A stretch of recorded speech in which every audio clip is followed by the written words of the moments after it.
What is up, ladies and gentlemen? My name is Austin Jardine. This is the Vanguard Project. Happy freaking Monday. Hey, before we get started, do me a quick favor. Hit that like, subscribe button to stay up to date on all the weekly episode drops. Then head over to the Instagrams and give me a quick follow where you can see what life is like beyond the mic and keep involved in the community that I'm doing my due diligence to help build up. But I hope you all had a great weekend. I got out this past Saturday to jump into my first two-gun match, and it was a blast, running around. It was kind of fun because the match my buddy talked me into was kind of a free-for-all. You could take pretty much whatever you wanted to shoot, whatever gear and kit that you could carry around or tote around, and we were out there running around with plates and belts and all that fun stuff, and it was a whole heck of a lot of fun. So it was kind of nice because I was actually able to find ammo on the shelf for it. And, it didn't cost necessarily an arm and a leg, but it was still a ton of fun. So I would encourage you to go find something to do this next weekend. See if you can't find something fun to get after, or go try something new. Get a little bit outside your comfort zone. But, as a refresher, if you're new to this podcast, my goal with with the interviews really is to sit down with folks and have them share their stories. And my intent is best summed up, or at least I hope it's best summed up as growth through story and strength through community. So what I mean by that is that as I sit down with these folks, we dive into their lives, understand how they get to where they're at, giving you some insights of or different ways of thinking to help you move forward, or kind of like I said, help you find a community to join in on.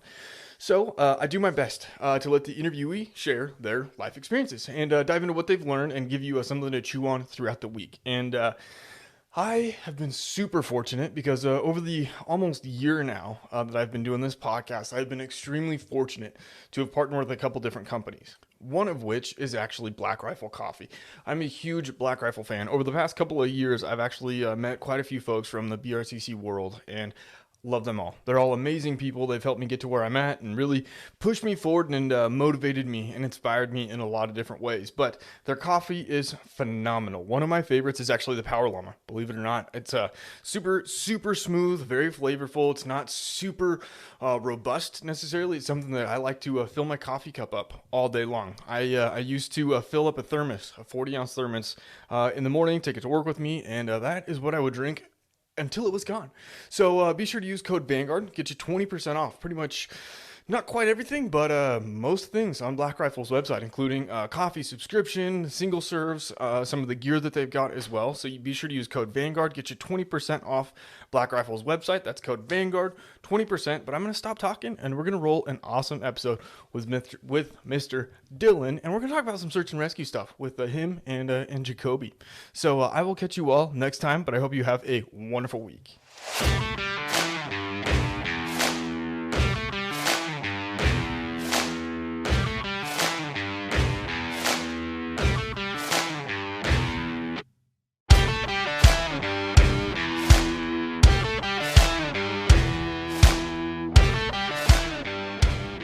What is up, ladies and gentlemen? Welcome to the Vanguard Project. My name is Austin Jardine, and I'm excited. I've got Mr. Dillon on the phone with me, and he's a search and rescue guy. Done some pretty fun stuff, doing stuff in the National Guard, some volunteer search and rescue. You and I actually, I think, linked up on the phone. You called me a couple of weeks ago. I was on my way out of work, and we BS for like half an hour. I think it was like the whole drive home, and I'm excited because you do a lot of fun, cool stuff that I don't think maybe people necessarily know a whole lot about, let alone know how to train up a dog to do it. So I'm excited to hear your story, dude. And I don't really want to take your whole intro away, but if you don't mind, maybe just introducing yourself a little bit and Jakoby, and we'll just start chatting and get to know you a little bit.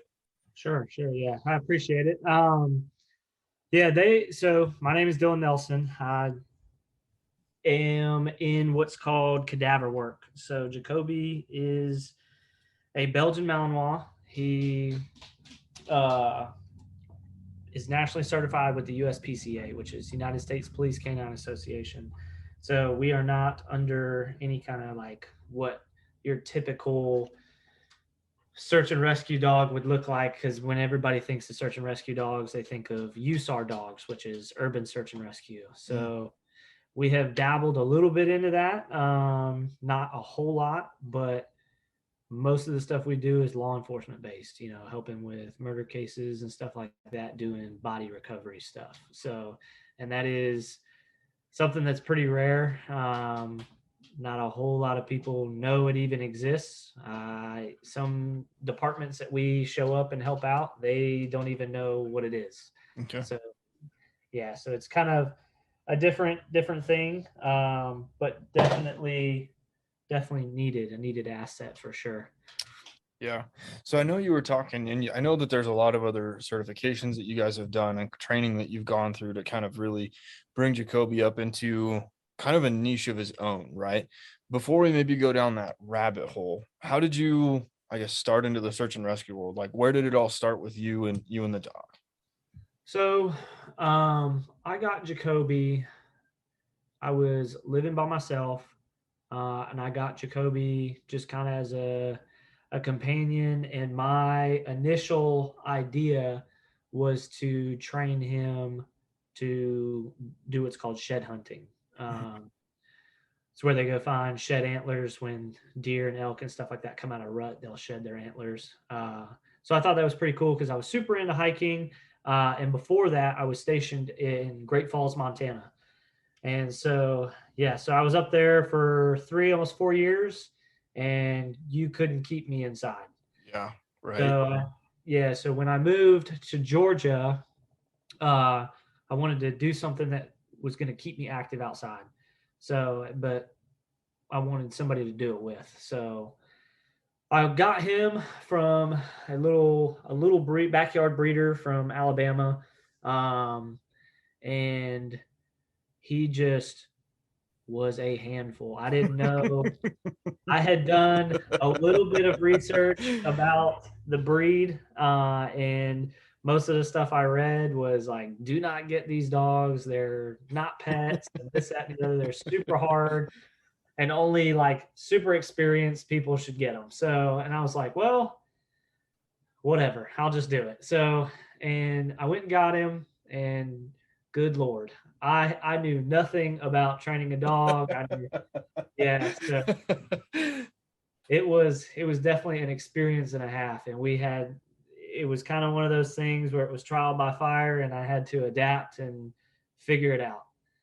So yeah, and then as I was doing his, I was like at a loss at one point. I had talked to some different trainers and was getting all kinds of conflicting like opinions about what I should do with him and this, that, and the other. And I was like, well, I jumped on Amazon one night. I was on Amazon and ordered a book by Mike Ritland called Train Your Dog Like a Navy SEAL.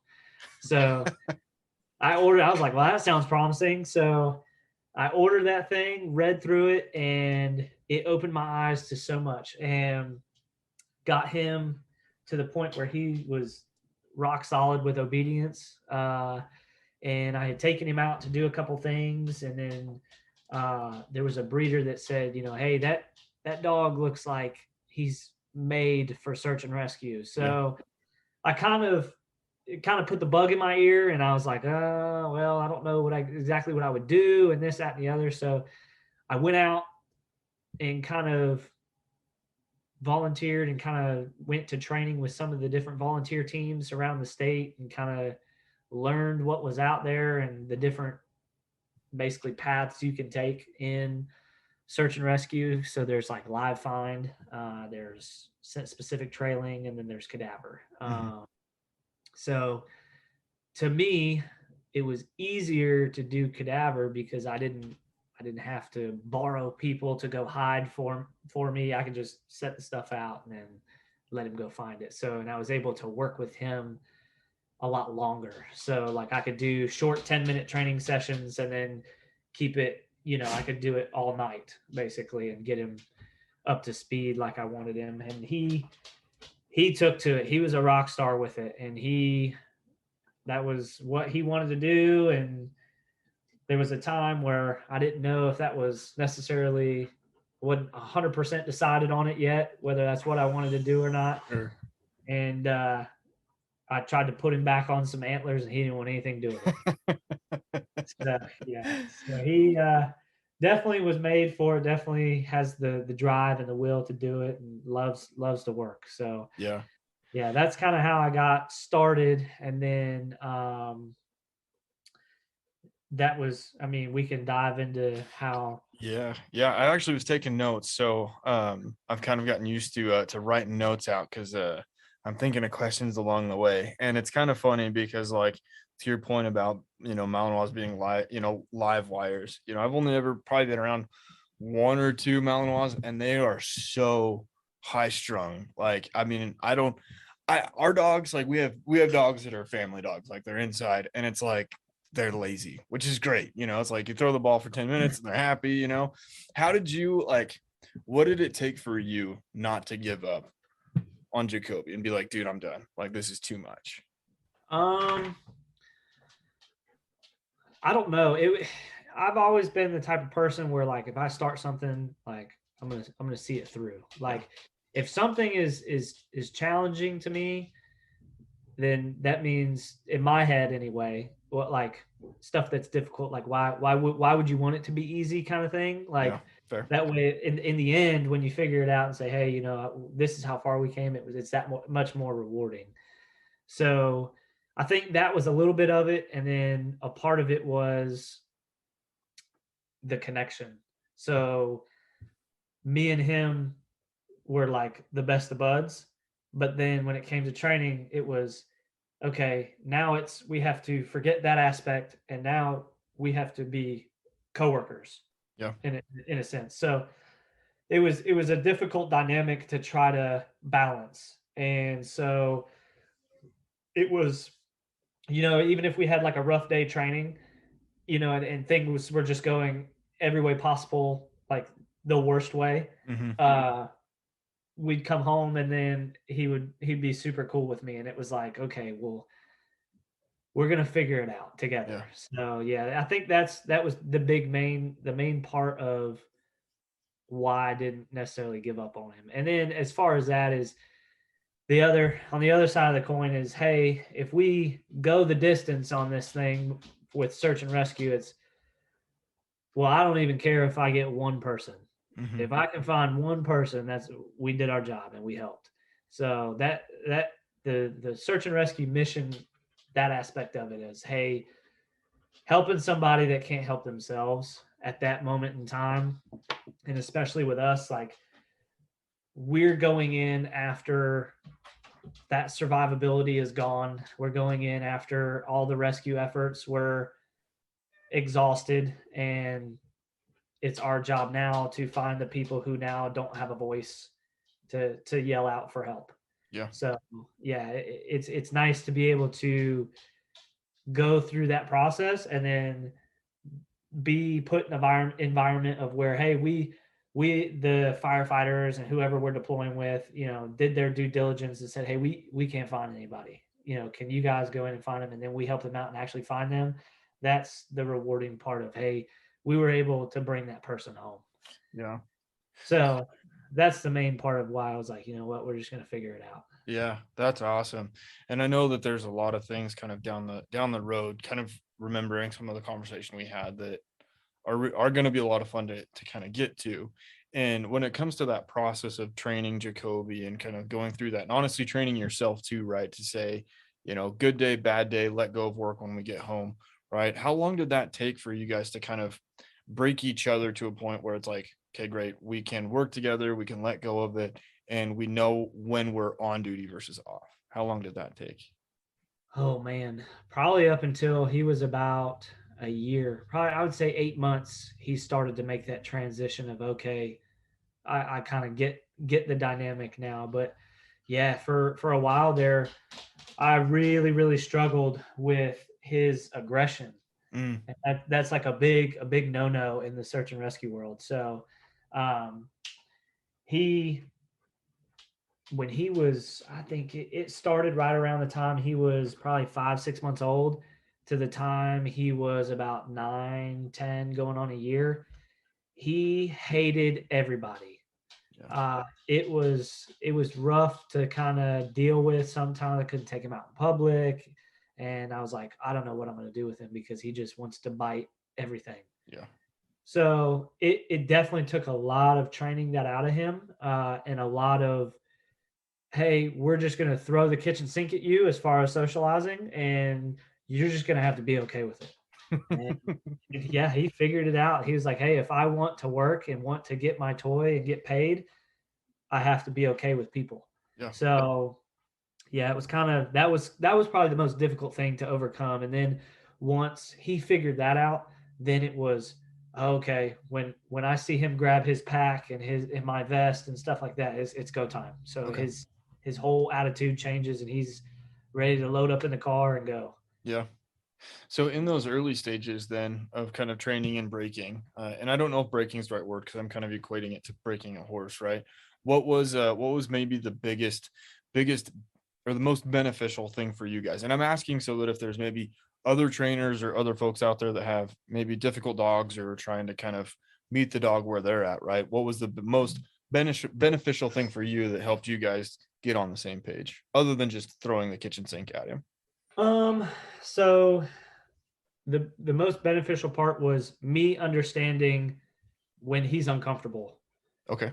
So when we could when we walked into like a room full of crowded people, I could tell immediately that he was uncomfortable.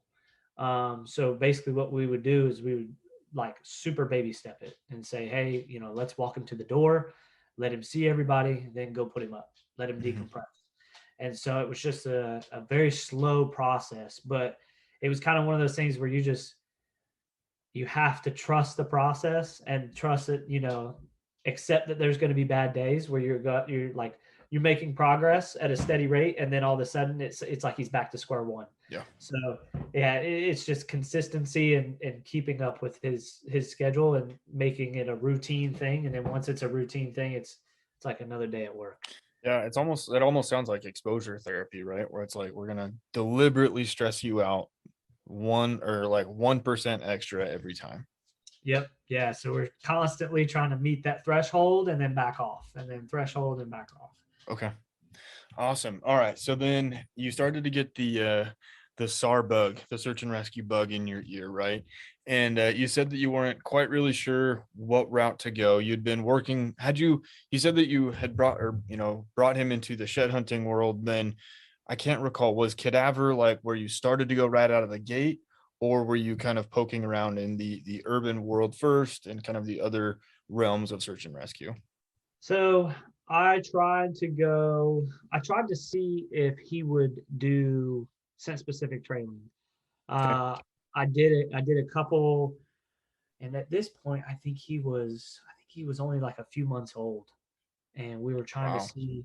Yeah, we were trying to see and expose him to some different things, and um, it was we did the runaways, which is where they so at that age the dogs are super super dependent on their handler. That's their world at that point, and that's all they trust. And so I would do runaways, which you run like maybe 5-10 yards maybe into a wood line or whatever, and you hide, and then whoever has the dog releases him, and you have to agitate them to get their work drive going, and then um, basically they come find you, and then the game gets farther and farther away. But I looked into how much goes into those trailing dogs, and it was just something that I was not like going to like accept. I was like, I know, I was honest with myself, and I knew that, hey, I'm not gonna put that much work into that just to try to do that. So then I started looking at Cadaver, and I started reading about how odor works and how air scenting dogs work and that kind of stuff. And I was like, well, that seems a little more up our alley and a little more, what he's suited for. So we went that route, and then after that, I never looked back. It was just Cadaver the rest of the way. Yeah. What do you mind kind of talking about the air scenting and odor? I mean, it seems self-explanatory, but I don't know what it means in terms of training a dog.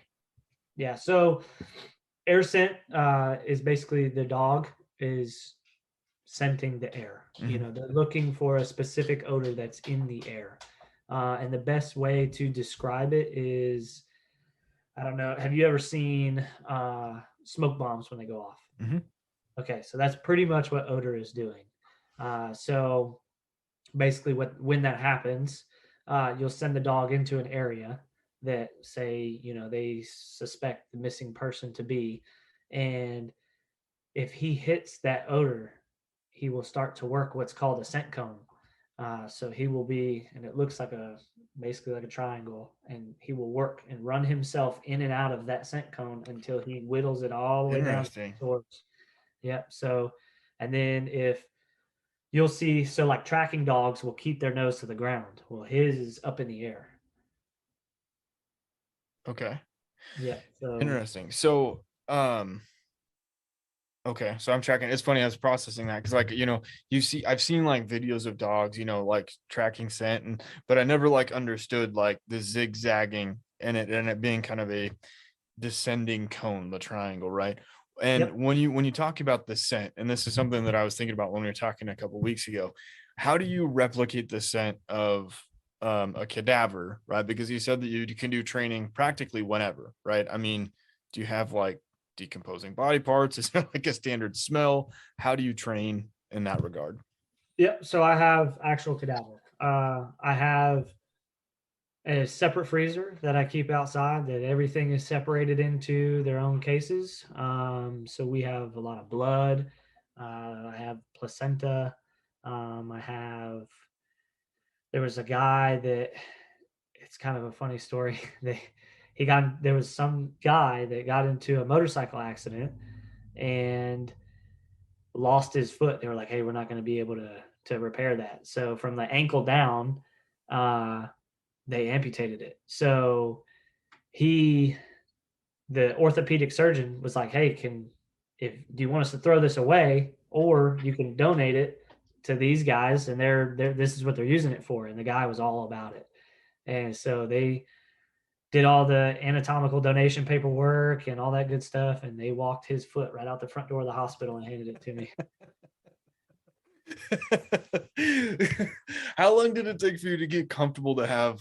I mean, this is gonna sound crass, but like literally have body parts in a fridge outside. Like, if I didn't know you, that would be a little psychotic, right? Like, Yeah, yeah. So, yeah, my parents still think it's weird. Yeah, yeah, I can see that. All right, yeah. So we try to mess with them any chance we get. Yeah. So that's mean. Oh my yeah. god. So yeah, it definitely was a little weird at first. Like when I first started bringing the stuff home and I got the separate freezer and stuff like that, it was weird to think about, because then it's like, hey, if somebody comes and looks at my house, or the cops for whatever reason, which I've had the cops called on me before. Yeah.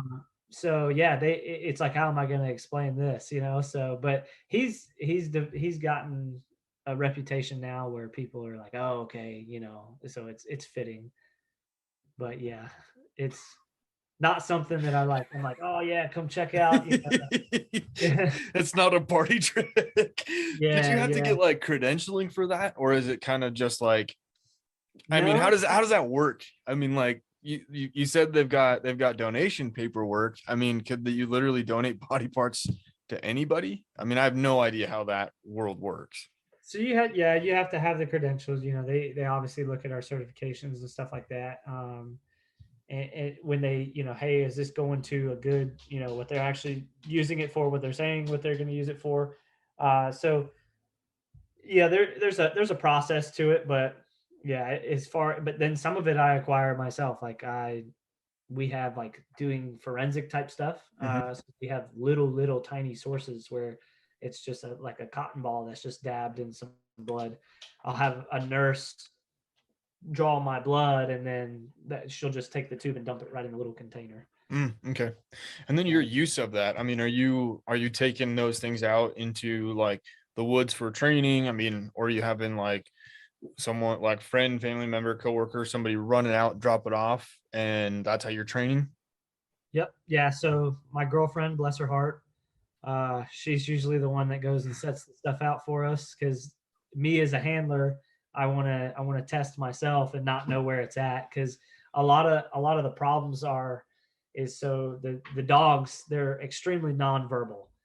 So they sit there and study you and study your body language and study everything about you, and they know all your little ticks and nuances and stuff like that. So out in the field, they cheat.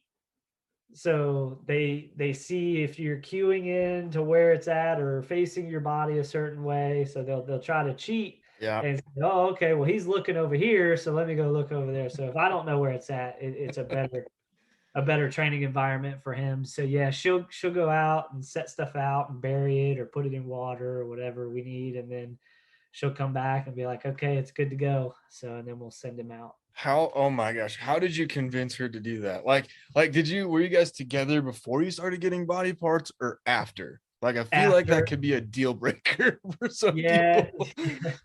yeah. So it's definitely odd to explain, especially when we first started dating. I was like, hey, this is, but luckily she was working with dogs, so she kind of knew. She was Fair. she was in what's called PSA, which is protection sports. So she was doing all the bite dog stuff. So Okay. she's been around the breed. She knew about it. She knew how to work with them and stuff like that. It was just, hey, you're in the protection world and you're crossing over to the dark side in a way to the search and rescue world. So yeah, at first she handled it like a champ though. She never got sick, never. Some of our flight crew, like the helicopter crew chief, I know one of them in particular, he gags every time we get. It's so funny. It's so morbid. Like, I have to laugh, like it sounds so ridiculous, but it's so practical, like it makes perfect sense. So I know that you said kind of what sold you in the end on the cadaver work and search and rescue was giving voice to people that don't have it, right? Um, my biggest thing is to my biggest thing that I tell people, because I've had people, say, hey, how do I get involved? How do I do this and that? My biggest thing is, hey, spend the time in a support role. So get linked up with a volunteer team. And a lot of people try to rush it because they're like, they see what we're doing and they see, what, the FEMA USAR dogs are doing, and they want to do that stuff so bad. And it's like, spend the time in a support role, really know how search and rescue operates. And then if you want to make that commitment, then do it and Mhm. get a dog and go that route. And then you have plenty of time shadowing handlers and learning, and then you really get a feel of what you and your personality can handle. That's my biggest thing, is because let's be honest, it's a huge commitment. He's 4, and I'll still be working him probably till he's 10, and Yeah. that's some people's careers. That's a long time. So that's definitely something that people don't think about, and they rush into it and they get a dog and they're like, oh, and they get in the first little hiccup of training and they're like, oh well, we can't do this, and give up. And now they have a dog that's that high strung and that driven to work, and now they don't work it. So Yeah. that's the big thing. And that was another thing too. I didn't want to become that statistic either, so I didn't want to give up on that. So I didn't want to be Yeah. that guy. Because how many hours of training did you put in, roughly, right? Before you really started to go full bore search and rescue cadaver work. um so when he was under a year old, I was up every morning at 4 o'clock doing obedience with him and Yeah. just knocking that edge off before I had to have him in the kennel all day while I was at work. So I would get him up, I'd run him, play some fetch, play a little 2 ball, which is basically if they don't have a good out, like they don't want to drop the ball, because some Malinois they don't like to give the toy up. So, and a lot of times that equals your hands getting bit. So where if you have another one, they'll drop the one they have in their mouth and go chase the other one. So played a lot of that and worked obedience in with that, and then I'd knock the edge off for the day. And then by the time I got home from work, he'd be ready to go again. So he, it was training all the time. If I was not at work, I was training. Yeah. And then once we got into working odor, it got even worse. So it was I was coming home on my lunch breaks to run him on odor, and just to keep him fresh and keep his curiosity up and keep him going. So whereas now he's so used to that tempo that I can take a day or two off, or take if we go on vacation, I take a week off, and he still has it. Yeah. So that's the part where now we're kind of, he's where he needs to be, and we're just maintaining. So unless a new problem arises during a search and we have to train accordingly. So Yeah. that's kind of where we're at. So now it's the fun part where we're just learning new stuff. That's cool. You mentioned folks maybe being able to more or less like job shadow, handlers. What is that? Do you have people job shadow you and kind of follow you around a little bit? Depending. I've had a couple people, but then some people, like, we'll take them out, and it's kind of one of those things where it's like, hey, we as handlers want to also test them and see where their mental like commitment is. So we'll take them out, and we'll put a ruck on their back, and that will make them follow us all day. So, and after that, they're like, maybe this isn't for me. So yeah, so I've had two people that want to come and join and think about getting into it, and then after a week they're like, this isn't for me. So Yeah. yeah. That's cool. So I know when we were on the phone last week, we talked about and you mentioned it too, that cadaver dogs more or less being the exception in search and rescue world, which I think is lent itself to you a little bit, being able to do some really cool trainings and kind of demonstrations and stuff. What are some of the cool things that you've been able to kind of go do with Jakoby, given the skills that you've helped develop? Oh man, so this is the part that I love. So we do not fall under anyone. We don't fall under a department. We don't fall under a major organization. It is me and him. So the fact that we have that freedom, I don't have department funding issues. I don't have any of that stuff holding me back. So if I have the purse to foot it, I can say, okay, well, let me just spend the money, and I can go do whatever training I want. So that was kind of where we got our freedom, and this is going to kind of transition into how we got mixed in with the guard. So we basically work for ourselves, and then people just use us. So we got to, and that's the thing too, is like so like, say for example, FEMA handlers, they are set to a certain standard, and they will work USAR and USAR only.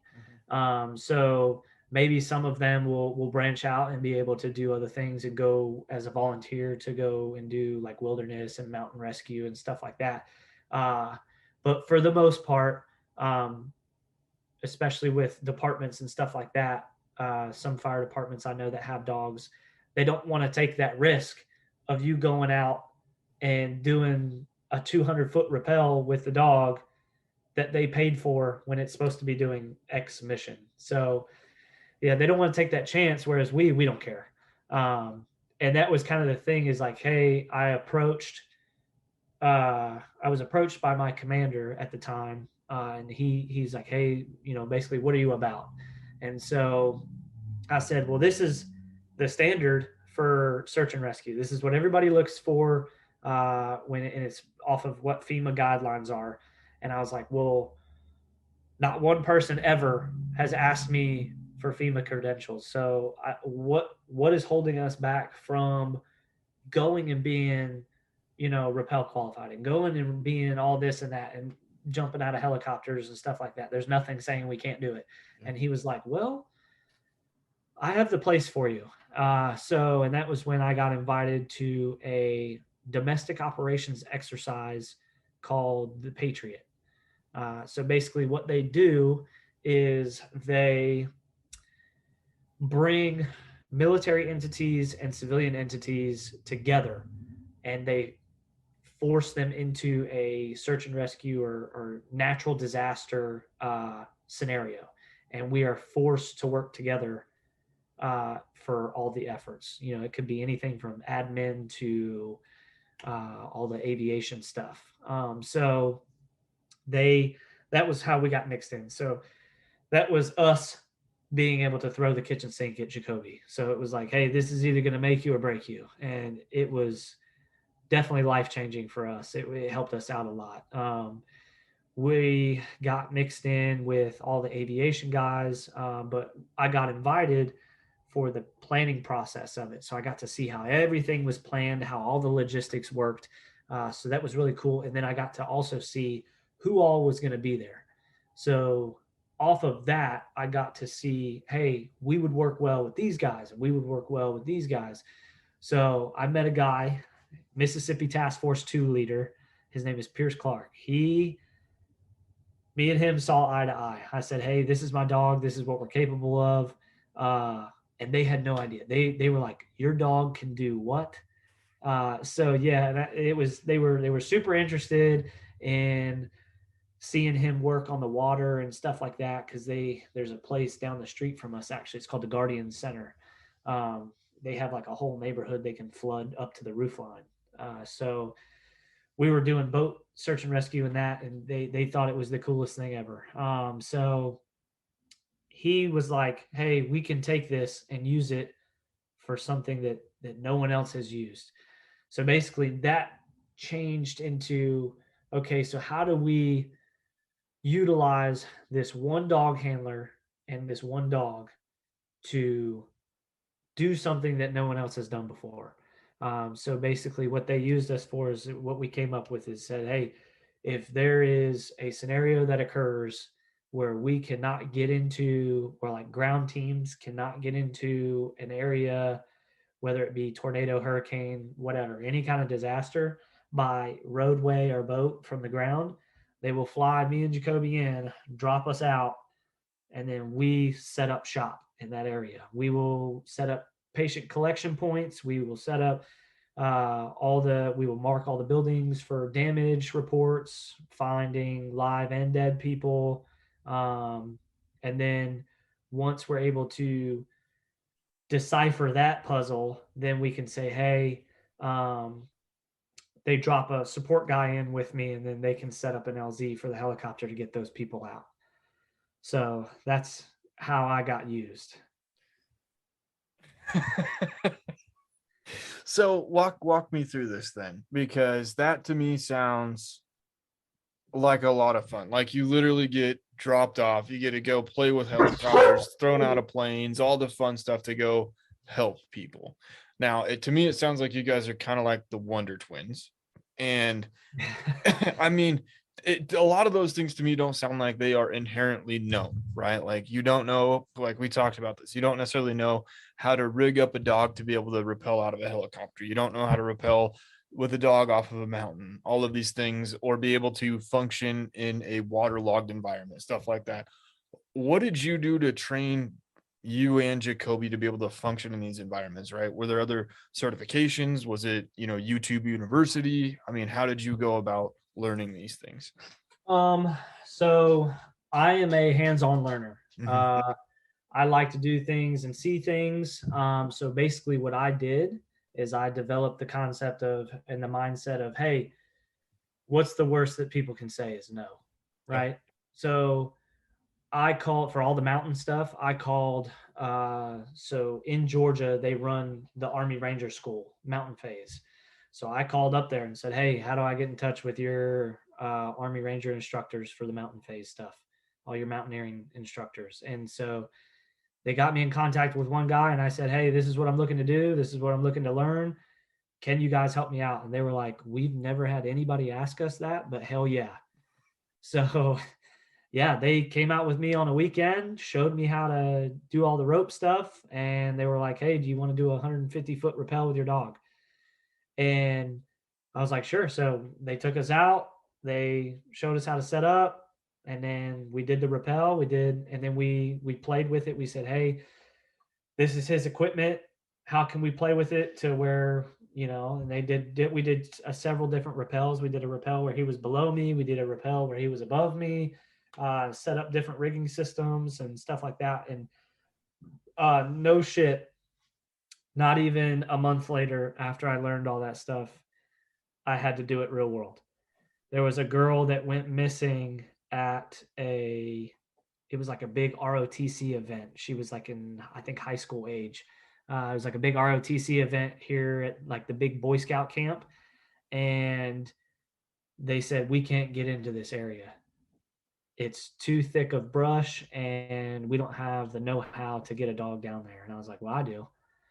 I just did it. So we hooked him up and we hooked up a system to where, because the brush was so bad, um, I was literally just, my ruck was pushing stuff out of the way for me. Yeah. It knocked my GoPro off my helmet and it was insane. But yeah, it was about 200 feet down into this big ravine. And right when we got to the bottom is where it cleared up and we were able to search. But the way we had rigged it up is they were able to lower us from the top. So I didn't have to touch any rope. Oh yeah. Okay. So it was nice. I hooked us up the way I was supposed to hook us up, where he was hanging from me, and he kind of just rode in my lap a little bit, and we kind of leaned all the way back and just kind of walked our way down, and they were lowering us from the top. And then once they couldn't see me anymore, it was all radio. I was like, yeah, speed up, slow down, speed up, slow down. And then I was like, hey, I'm unhooked. So that's how that worked. And it was definitely eye-opening to be like, hey, this stuff really happens. Yeah. Is it pretty easy for you to get a hold of people to go learn some of these things? Like with the Ranger guys, was it pretty easy to be like, hey, this is what I'm doing, this is who I am, this is what I need to know? Or was it like pretty difficult to kind of get the information out you needed? So at first, with some people, yes, some people no. It depends on what you're asking to do. Um, like especially when it comes to like bigger things, like we've been trying to establish a relationship with the state patrol to try to fly with them, and that's kind of been an uphill struggle, to try to get training scheduled and the right resources in order. So if it's a lot of moving parts, yeah, it's a little difficult, but for the most part, most of what we do is fairly simple. It's just people don't have the know-how or the physical ability to do it. Sure. So yeah, a lot of times, especially when you like drop a couple pictures on an email, and show like, hey, we're not just your Not regular just old. a dude. Yeah. So they kind of honor it and they're like, hey, yeah, let's do it. And it's, for the most part, people are really eager to work with a dog. Yeah. Yeah. So it's different from their norm. So they jump all over it. Yeah. So I know you'd mentioned that in a way you kind of work for yourself, and as long as you've got the purse to go do something. I mean, are you self-funded? Are you getting paid somewhere else? I mean, how are you making ends meet, I guess? Yeah, so I'm 100% volunteer. All of our equipment, all of our stuff like that, comes out of my own pocket. Yeah. However, there are some very, very awesome organizations that have worked with us and are amazing. So the brand, Tasmanian Tiger, they've given us all of our packs. Mm, So all of my packs that I wear are all that brand. And they were super nice, working with us, and they were out the door and packing up to go to SHOT Show in Vegas, and they still overnighted me packs. that's awesome. Yeah. So, and his harness, is not cheap. It Yeah. is $2,000 just for his harness. Yeah. So, yeah, he gets all the Gucci stuff. But yeah, that was donated to us by an organization called Spike's Canine Fund. It was a former Navy SEAL canine handler, and he has done some amazing things for some dogs. So yeah, we've gotten some donations and stuff like that where people say, hey, try this out, try that, try this. So we've definitely gotten a lot of help when it comes to equipment. But for the majority of stuff like, bump helmets, ropes, all that stuff is coming out of my own pocket. Yeah. If folks are listening to this and they're like, man, I love what you're doing. I mean, how do you take donations? How do people get a hold of you? So we actually just had this conversation maybe a couple days ago about taking donations. Normally I don't take donations. What we do is, for not for us, it's for the people who are missing. So if people ask, normally my answer is, hey, we'll do a patch trade where I'll give them one of my patches and they'll give me one of theirs. So we have a collection now of patches. So that's pretty much what we do it for. And other than that, we don't really care. If we Okay. get donations, it's cool. But if not, we're not hating life. Yeah. Awesome, man. So one of my favorite questions to ask folks is, maybe what has been the most rewarding or important thing or thing that you've learned that you wish you'd have known starting into the search and rescue world or training Jakoby or kind of getting to where you're at now that you wish you'd have known when you started? The most rewarding thing? Mm-hmm. Or a thing that you wish you would have known. Oh man, I wish I'd have known. I wish I would have known just a little bit about dog training. Yeah, or what I was getting myself into with that breed. No, so I think the most rewarding thing is it's more so of hard work pays off. What you put into it is what you're going to get out of it. So the more effort you put into it, the more you're going to get from it. There is nothing on planet Earth right now that is more satisfying than to get called out on something real and watch him go, like watch him be able to go to work the way he does and be able to work with him as a team. And even though we're not talking to each other, we're communicating the whole time. Yeah. So that part to me is probably the most rewarding, is being able to see him and see our hard work pay off. So, I mean, if I could talk to my younger self, getting into it, I'd just be like, hey, just stick with it. Yeah. That's awesome. So then what advice do you have for people that might want to maybe get a Malinois or go into search and rescue or anything kind of in your world? What advice do you have for people aspiring to learn from you? Definitely make sure that you're honest with yourself. If you're honest with yourself, you can't go wrong.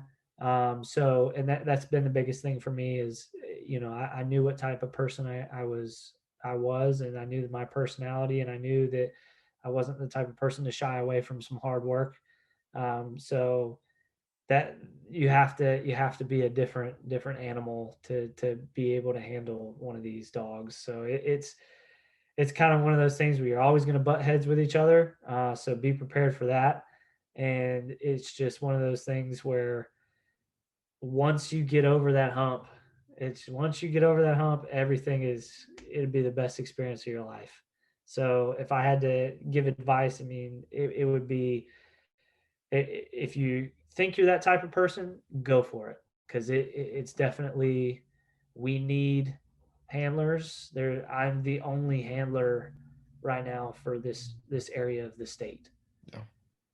So yeah, we need people. We need, because I mean, there's going to come a time where he's going to retire, and that's the nature of the beast. So, and it's, somebody, it'd be nice to know that I have the confidence in somebody in this area, or just in the state, or in the cadaver world in general, to be like, hey, they're there to back us up, and they're gonna fill his shoes when he's gone. So that's the big thing, is definitely, if you think you can do it, then by all means go for it. Yeah.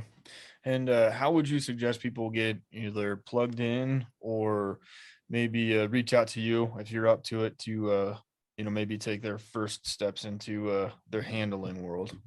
Yeah, definitely. So I'm on all social media platforms. I have, my biggest ones are Facebook and Instagram. You can find me on there. Jakoby's Instagram name is at SAR underscore dog underscore Jakoby. And yeah, anybody that messages me, I'll reply back to them.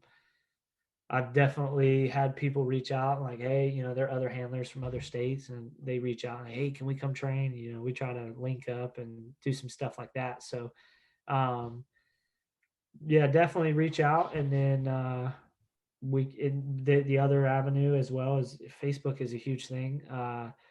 You can look for volunteer teams on Facebook. Some of them have Facebook pages, but the biggest thing is if you want to go right to the source, contact your state's emergency management folks. There's every state's got one. You can talk to those guys and be like, hey, how do I get started in this? And they'll tell you, you got to get your rescue specialist cert. You got to get your, FEMA classes done. There's like online FEMA classes you got to do. So just the bare minimum just to even be able to go and do that type of work. So definitely, yeah. And then volunteer. There's some states that have, Georgia's not huge on search and rescue, but there's some states like Montana, man, they have a huge presence for it. So when I was up there, they had a big thing. Some people get into ski patrol. If you're in a state that snows, that's a good way to get into it. There's a lot of avenues you could take, but yeah, definitely emergency management is where I went, and I was like, hey, how do I do this? Okay. Awesome, man. Well, I think I'm out of questions. Is there anything that we maybe didn't cover, didn't get to, didn't talk about that you're like, dude, this is important to me to talk about and share?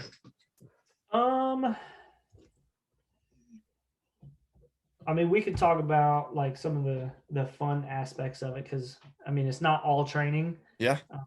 So some of it is a lot of fun.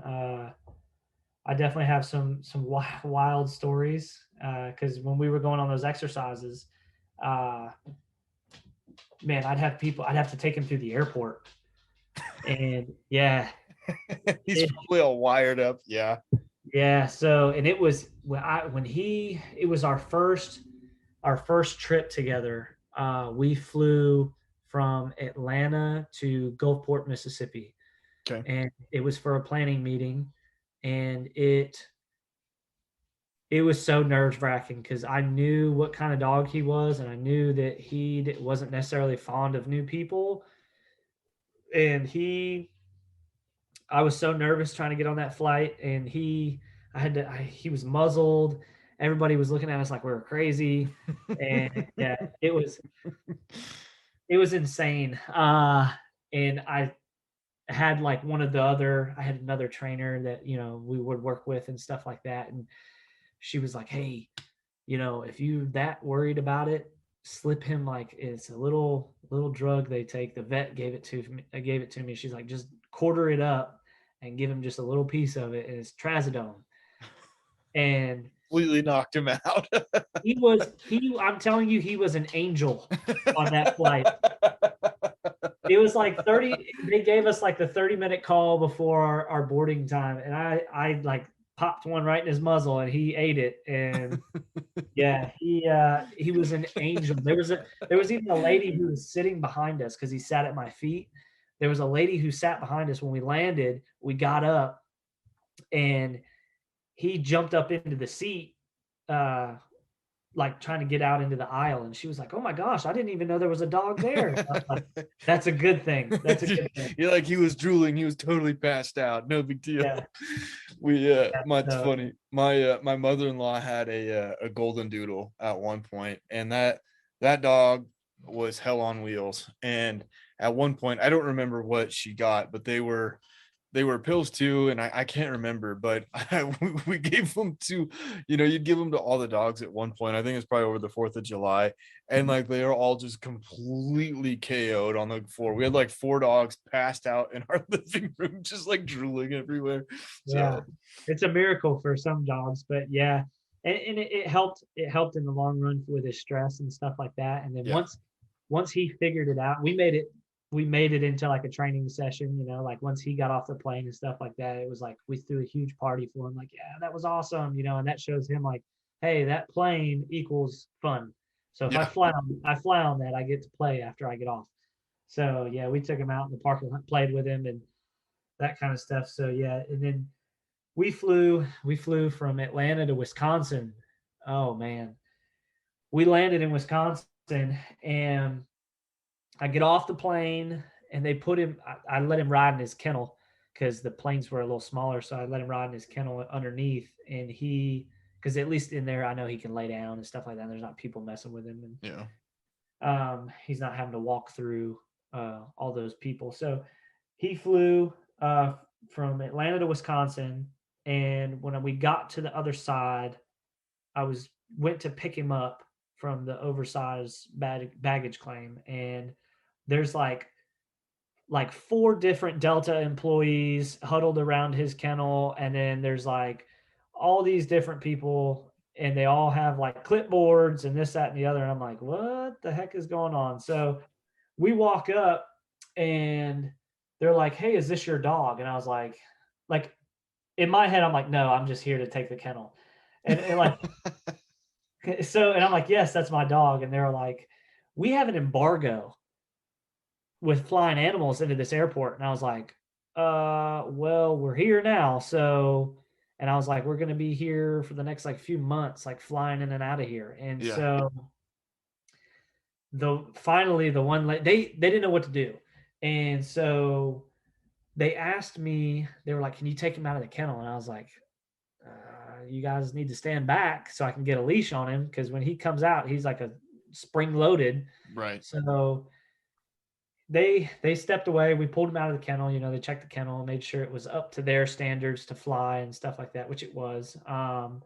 So, and then as we're standing there, this guy comes running up to us, and like my commander at the time, he almost had to stop the guy. He was like, "Hey, whoa!" And so, and he's like, "Is that a Belgian Malinois?" And I was like, "Yeah, it is." And he's like, "Oh, I want one of those so bad." And so, and his wife is standing with him. And the only thing I said to him was, "If you can't work them, don't get them." Yeah. And she looked at him like, "I told you." Right. And so, yeah, it was like I crushed his dreams right there. So, yeah, definitely some crazy stories with going in and out of airports and stuff like that. So, yeah, definitely got to do some cool stuff with that task force team. We did one mission, like a training mission, it was cool because we finally, like, the planets aligned and we got to incorporate all of our he's coming to say hey. Yeah, I see that. I've seen him running around in the back, and you can hear his him little tip taps. It's pretty funny. Yeah, so but so we that training mission, we're sitting at the medevac.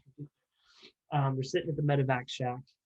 There, the Volkfield, Wisconsin. It's a like a CRCT base, which is Combat Readiness Training Center.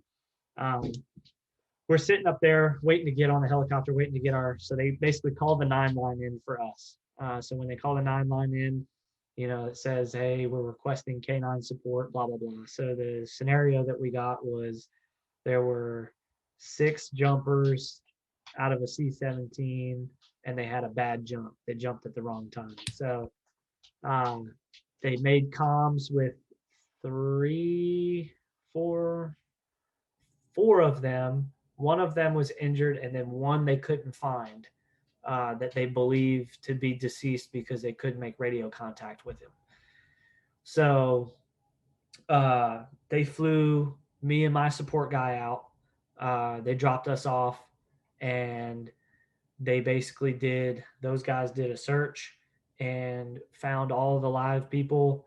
And me and Jakoby went off on our own and ended up, they had the dummy sitting in the woods and the cadaver box sitting next to it. It was cool.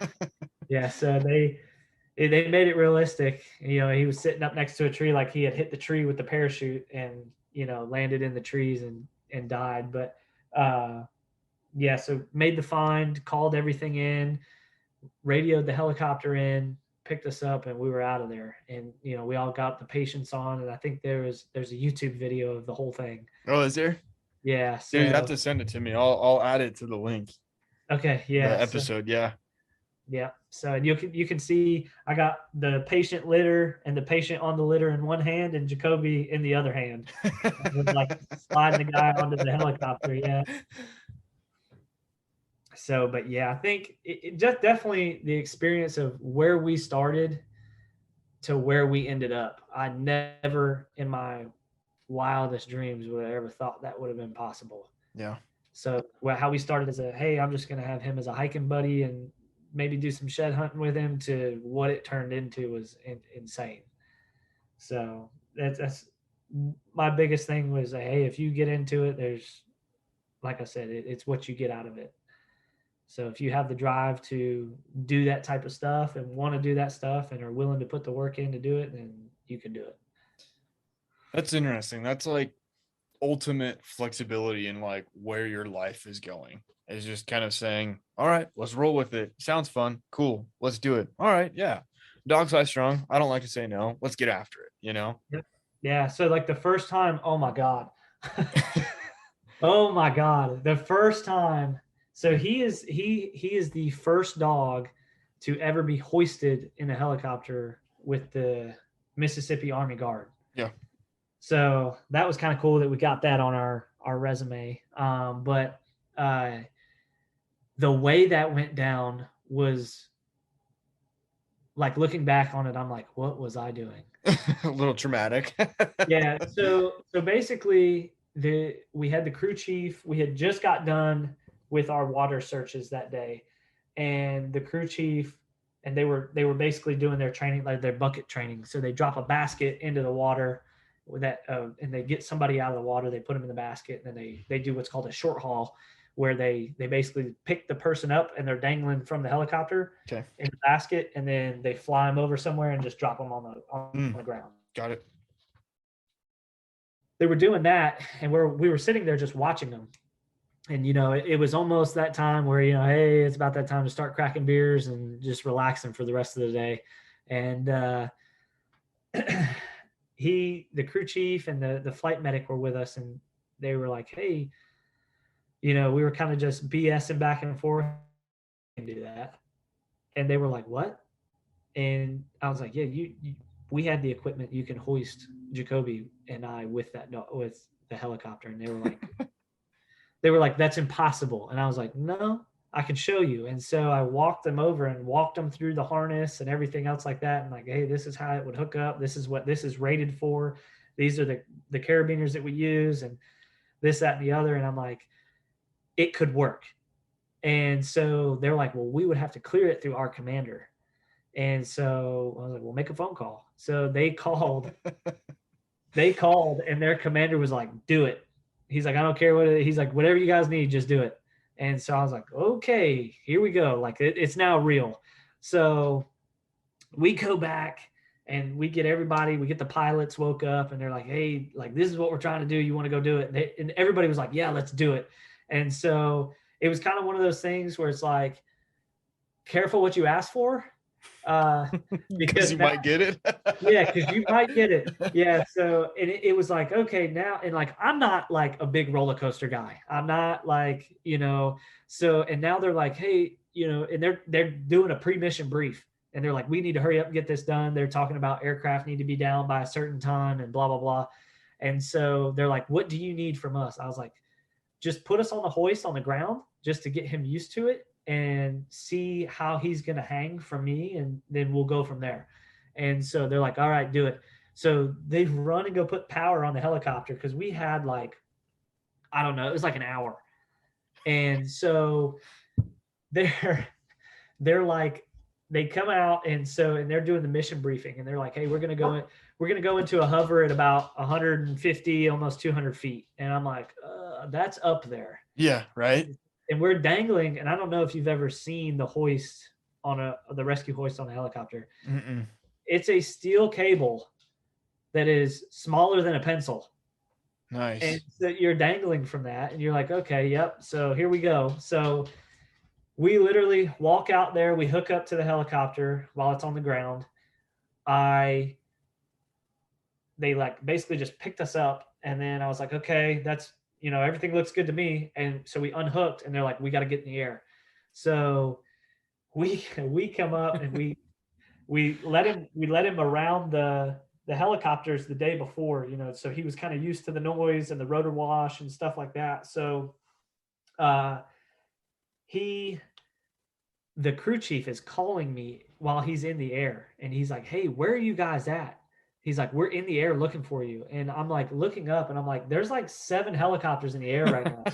Like, which one are you guys? And so, yeah. And then luckily one of the task force guys is like, hey, you're the guys with the dog. Like, you're going with us. And we were in the wrong area. So we ran, and he was like, you guys got 15 minutes to be off the ground. And I was like, oh boy. So he had one of his guys come up and they hooked us up, and everybody wanted to stop and take pictures with us. And it's loud because the helicopter, and they're like, "Can we get a picture?" Yeah. So it was crazy, but it was like a 15-minute ordeal, and we were out of there. Like they hooked us up. We went up, got up to the thing, and we were in the helicopter, and that was that. It was like boom, there it was. That's awesome. Yeah, but then when you look at it, when you look at the video, you're like, oh my God, like I didn't have a bump helmet on. I had sunglasses on, and that was it. And it was like I borrowed a rescue harness that wasn't even mine. And so yeah, but luckily they invited us back out to Mississippi, where we could take our time with it and really go over like how we were going to do it, the best way to hook up. And we did it several different times. I think we hoisted probably 3 or 4 times that go around, and it was a good time. Yeah. So yeah, we did it real world, where they flew us around their base and then did it. Yeah, it was a good time. So That's awesome. That sounds like a lot of fun. That's high.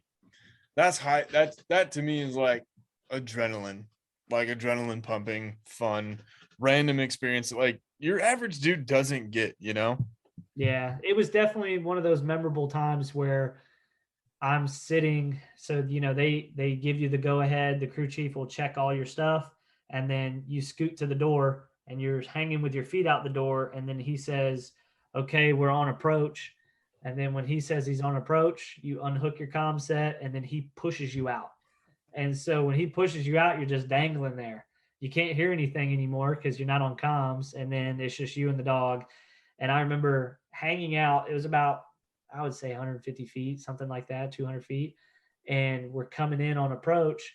And I remember just looking over to my right and just seeing the tail rotor slap in the air. And I was like, that there's no one else that's going to be able to, like, very few people that can say they got to do that kind of stuff. So Yeah. it was kind of one of those things where it was like you forget how high you are off the ground just dangling there, and you just like enjoy the view and kind of take the moment in.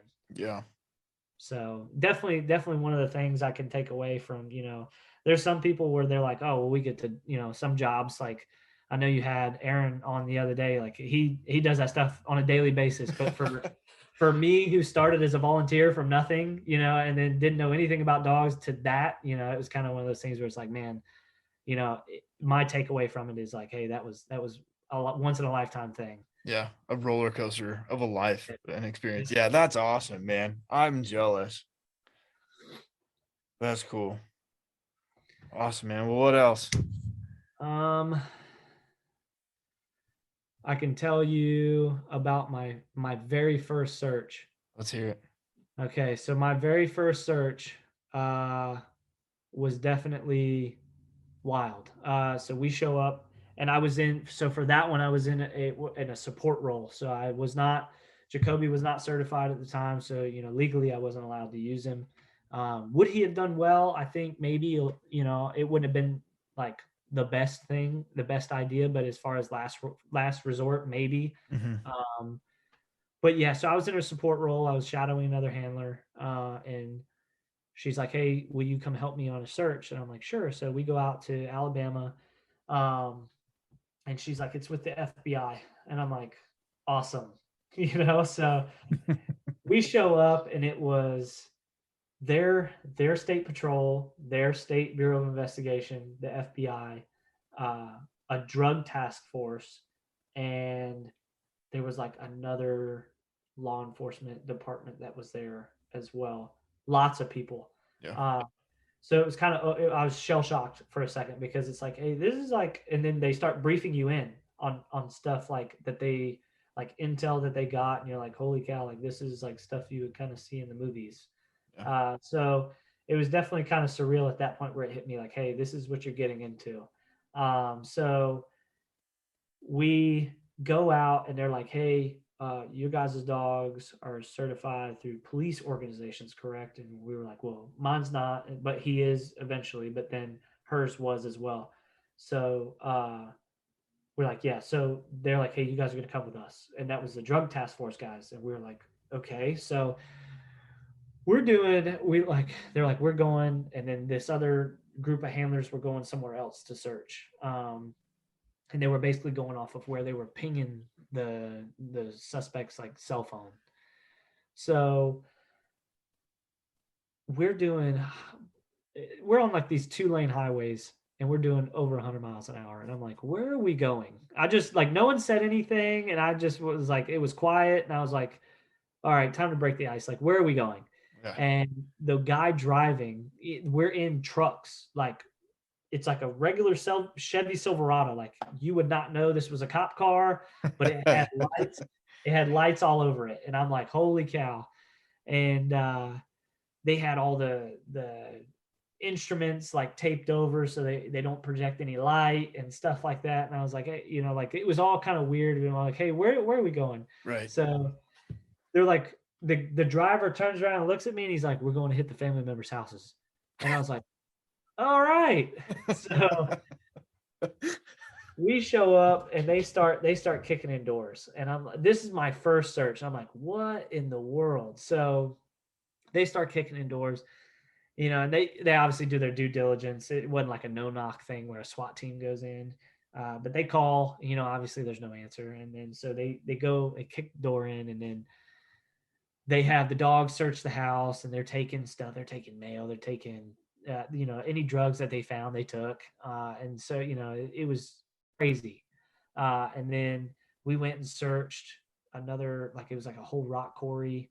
But yeah, and then at the end, I had to leave a day early, and the day that I left, they found the little girl that they were looking for. So, but yeah, at least they brought her home. But yeah, it was wild for a first search. I went home like, what the heck? You know? Get into. Yeah, so it's like my 9 to 5 is aircraft maintenance. So like I turn wrenches, and I'm like, I go back and do that, and I'm like, you know, and people are like, what'd you do this weekend? And I'm like, you wouldn't believe it, you know.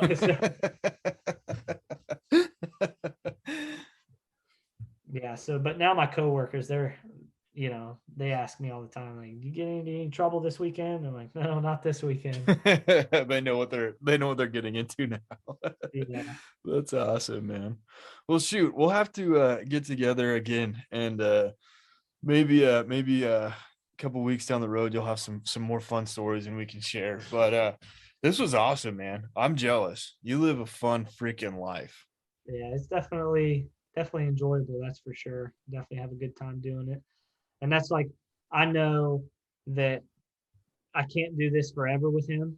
So that's why I'm in school full time, or, you know, for the most part full time now, and trying to get into nursing where I can hopefully end goal be a flight nurse, so I can still somewhat have that kind of adrenaline rush and be in that high pace, you know, atmosphere. So that's when he's going to sit on the couch for the rest of his days. Be resentful of it. Yeah. Yeah, he likes it though, man. I'll definitely send you some of the links for the videos and stuff. But yeah, there's times, man, like, so we have what's called like a monkey tail. And that's how we hook up our safety line to the helicopter once we get in. It's basically our seat belt once we're out of the seat. Yeah. So, and yeah, like when he starts to see me unhook from that, like he knows we're getting out, and his tail starts wagging, and you know, most dogs would be pissing themselves, but yeah, he's all for it. Yeah. And then like they're doing their pre-flights, and he sees the blades start spinning, and he's like, hey, we're going, like this is it. So that's awesome, man. Okay. Well, any parting thoughts? No, other than just, hey, if you're gonna get into this, definitely reach out, bounce any questions you guys have off of me. I'm a wealth of knowledge, especially now, not coming from not knowing anything to reading all the books that I could on odor and cadaver and stuff like that. So if you're curious, yeah, I'm a super easy person to talk to. So just reach out. Okay. Sounds good. Awesome. Thanks, man. Yep. Dillon, once again, man, thanks for taking the time and hanging out with me and sharing your story about how you got into search and rescue, training up Jakoby, all the fun stuff that you do. I hope everybody listening, I hope you all took something fun away from this. Maybe got excited, maybe some interest in volunteering. I will link in the episode description Dillon's Instagram handle, so feel free to reach out to him. Like he said, if you got any questions.